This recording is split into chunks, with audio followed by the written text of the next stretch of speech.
fotbalistul în 86, fotbalistul numărul 1 în România.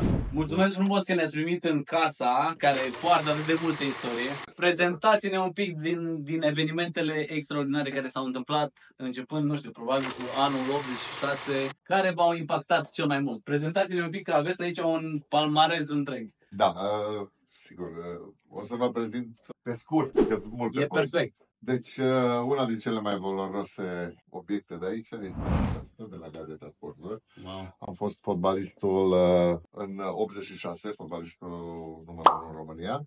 Wow. Acesta este trofeul. Să nu uit, în 2005 am primit din partea UEFA o plachetă pentru atribuția adusă fotbalului european. Ok.